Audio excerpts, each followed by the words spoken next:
Wait, have we seen it before? This video is made possible by Dashlane. Download Dashlane for free if you never want to lose another password again at the link in the description. Bangladesh, Yes. February 7th, 2016. The director of the Bangladesh Central Bank got off the elevator on the 9th floor and headed to the back office of the Accounts and Budgeting Department.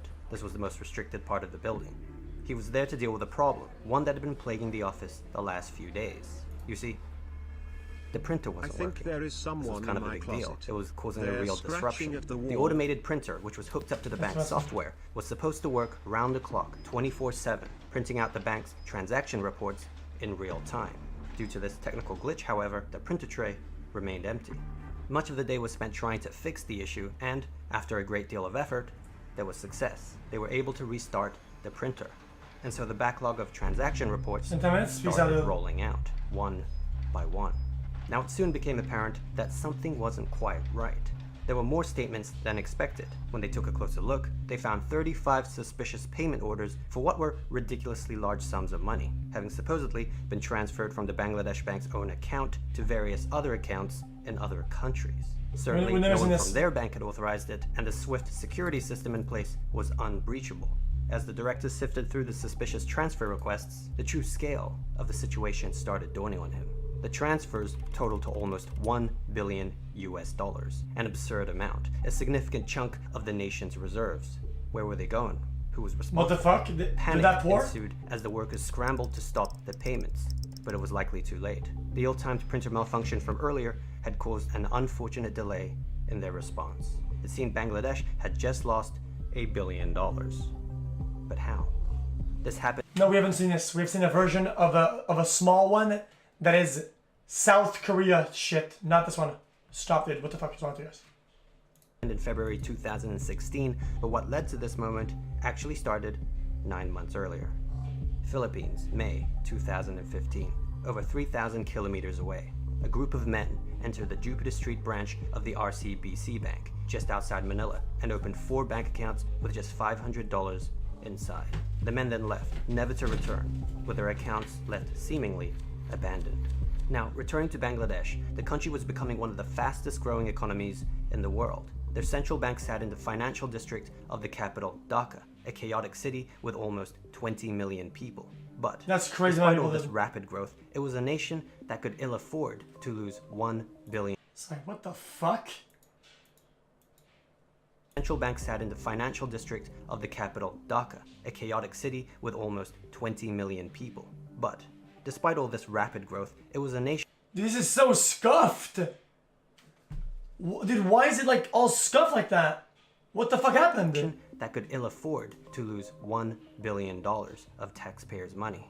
Fast forward, January 2016, a month before the incident, an employee at the Bangladesh Bank was checking his mail at work. Now, nothing seemed out of the ordinary. He thought nothing of it. But he went home that night not realizing he had just set in motion events that would soon shock the nation's banking system, if not the world. You see, he had inadvertently clicked on an infected email, one that immediately began installing a malicious program in the central bank's computer system. This malware would allow intruders to enter the network and gain access to the inner workings of the Bangladesh Bank. What a fucking Hiding in dumbass. plain sight, these intruders could now spy on workers and study the bank's operational procedures. And that's what they did. It was now just a matter of time. A month later, on a Thursday, as the bank was shutting down for the weekend, which in Muslim-majority countries like Bangladesh tends to be on a Friday and Saturday instead of a Saturday and Sunday, the intruders once again entered the system. But it was for the last time, because this was what it was all leading to. Now, they were in the system, but manipulating international money transfers was a whole nother thing. SWIFT, you may have heard, is a global payment network enabling financial transactions to be sent in a secure and reliable way using military-grade security designed to be unbreachable. Just to be clear, SWIFT does not facilitate the transfer of actual funds, but rather it sends trusted payment orders between accounts, which the banks then act on. This is the standard in international banking, and this is partly why bank hackers usually focus on stealing the login credentials of individual bank account holders, rather than focusing on the banks themselves. But it wasn't the case here, not for this group. Their target was the institution. Using the bank's legitimate SWIFT credentials that they collected from the malware, they were able to take control of the SWIFT terminals, as if they were legitimate bank employees. Yes, SWIFT itself is safe and secure, but the banks using them first needed to be responsible for their individual cybersecurity on their end. If their security happened to be lacking, as in the case with many developing nations, SWIFT could actually be used against them. And that's what was happening here. 35 phony transfer requests totaling $951 million was by now being sent via SWIFT to the Federal Reserve Bank of New York. Easy, dude. New York. Well, because the capitalism, boys. Bangladesh Bank owns an account there with billions of dollars on deposit, meant for international settlements. The details of the requests sent from Bangladesh were to transfer the funds from New York to various accounts set up across Asia. I'll get to that part soon. Now, with that, they were done, in and out, in just hours. The next day, Friday, New York City, one of the world's biggest financial centers. The Federal Reserve Bank of New York was busy processing Bangladesh's payment orders, or supposed payment orders. The Fed, renowned for its security, initially had no cause to stop the transfers, because SWIFT instructions are legitimate, they're trusted. So, oblivious to the deception, they began processing the requests. Sunday morning, the Bangladesh Bank employees, back from their weekend, were now trying to fix their darn printer problem. The automated printer connected to the SWIFT network hadn't been working the last days, and the usual printouts of real-time transfer confirmations were backlogged. Of course, this was the most how did they have access and they touch and manage hundreds of millions of dollars and they can't get their heads together to fix a $200 printer? Time for a technical glitch. Except it wasn't really a technical glitch. The hackers had indeed taken additional steps in preventing confirmation messages from revealing their theft, wiping out evidence from the SWIFT database and intentionally crashing the automated printer. This had bought them some much needed time. Now meanwhile, in Sri Lanka, $20 million arrived in a Pan-Asia bank account of a company called the Shalika Foundation, sent from the Federal Reserve Bank in New York. This of course was just one of 35 transfers making its way to Asia. Right back in Bangladesh, the workers had now finally got the printer working, and they were sorting through the transfer requests. Panic quickly ensued as they realized 35 payment orders were made, totaling to almost $1 billion. They immediately tried to send a stop payment order to the New York Fed, but it was a Sunday, and there was no one there to respond. By the time New York staff would return on the Monday, it would have surely been too late. Now, little did they know they had actually caught a lucky break, because it turned out the automated system in New York had flagged 30 of the transactions for manual review. By complete luck, one of the words on the SWIFT order happened to match the name of a shipping company that had been blacklisted for evading US sanctions against Iran. Pure coincidence.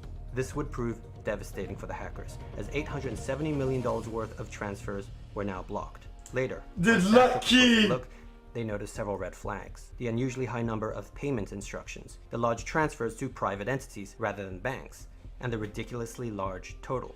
At this point, they had to seek clarification from Bangladesh, and after getting word of their stop payment order, the transfers were shut down. It was over. The gig was up. Or was it? Yes, 30 of the transactions worth $870 million would never be seen by hackers, but there were still 5 transactions left. The remaining 101 million, which the Fed's automated system failed to pick up on, and which was still a heck of a lot of money, had gotten through. Where did these 5 end up? The first transfer, Sri Lanka, $20 million, as we know, reached an account in the Pan-Asia Bank via Deutsche Bank, which was the routing bank, intended for a company called the Shalika Foundation. This was a supposed Sri Lankan non-profit. Now, an observant employee at the Pan-Asia Bank noticed something odd. $20 million was an unusually large amount for such a small NGO, not to mention for the country of Sri Lanka. This employee then sent the transaction back to Deutsche Bank for verification. So now Germany, Frankfurt, the payment order, just like in New York, was being reviewed. And just like New York, there were red flags, such as this one, spelling foundation as Foundation. These suspicions were soon reaffirmed, and ultimately it turned out, no surprise, that this Shalika Foundation was indeed a fake company. The money was then rerouted back to the Bangladesh Bank's New York account. Then there were 4. $81 million. But we won't drag this out, because these 4 were all sent not just to the same country, not just the same bank, but to the same branch. Oh, the Street branch of the RCBC Bank just outside Manila in the Philippines. 4 accounts had laid dormant for 9 months with just $500 inside, untouched, until a sudden cash infusion of $81 million. These sudden bursts should have triggered an alert from RCBC, but for whatever reason, it slid under the radar. This is And like indeed, track. the accounts were later found to be under fictitious identities. From there, the money was quickly withdrawn and laundered through casinos, where the electronic money transfers were converted to hard, untraceable cash. Can I know how you do that? I mean, I don't want to know how. Okay, dude. The Bangladesh bank did try to stop the transfers, but timing was just not on their side. The stop order was not received by RCBC Bank on the expected Monday, because Monday was Chinese New Year, a non-working holiday in the Philippines. By now you're probably noticing a trend here. Every step of the way, there were delays that benefited the hackers.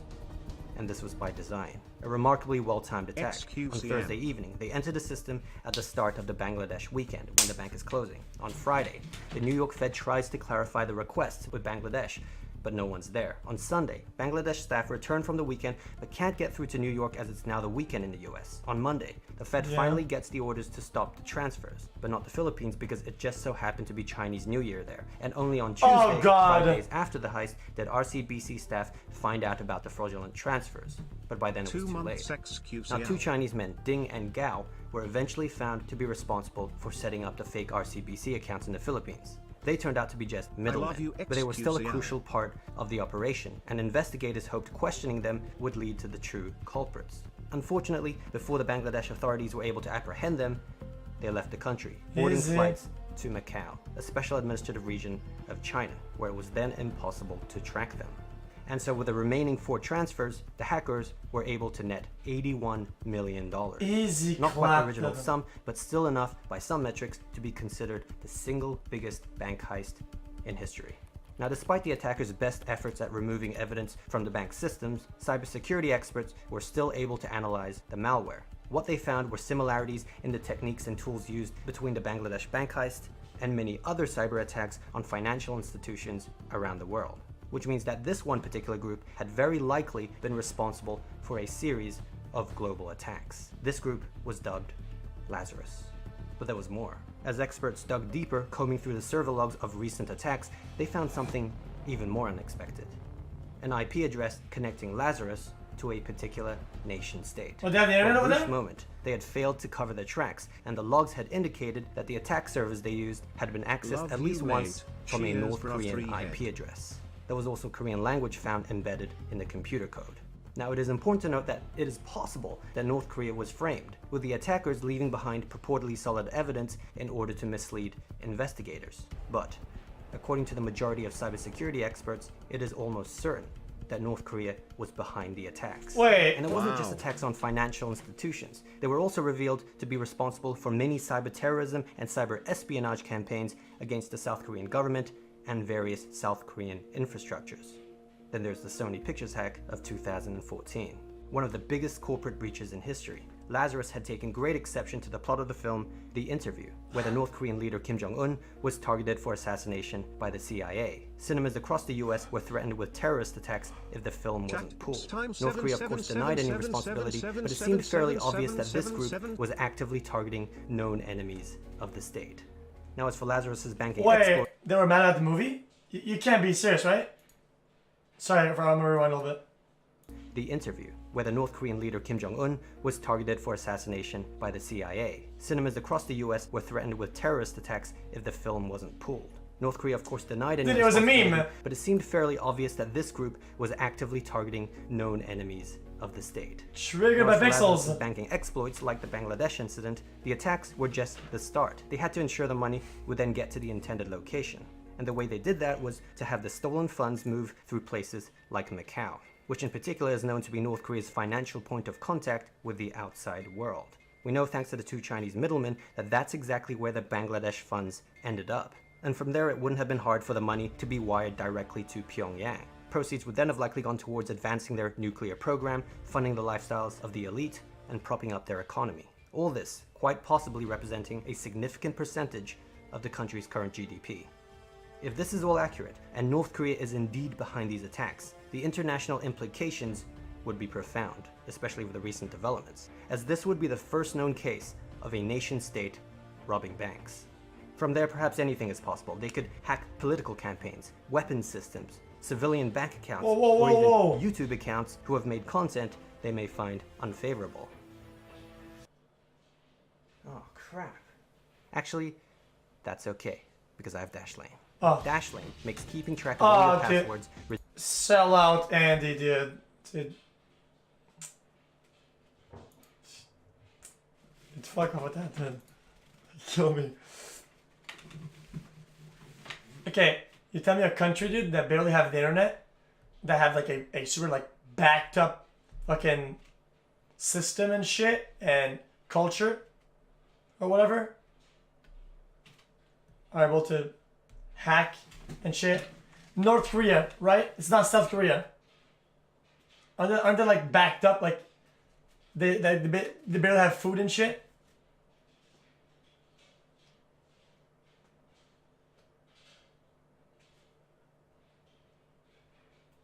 Okay. No, Fellfish, you're dumb. Huh? North Korea crisis. Okay, well, that's not what I'm... Okay. Is the government who did it? Wait, the government did it. It's the famine, it's not a famine, okay. I remember the good old days when YouTube didn't have 15-minute long ads. I mean, that would...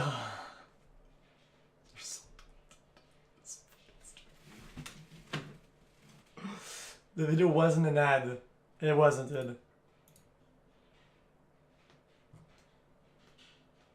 The video itself had an ad, but it's not an ad.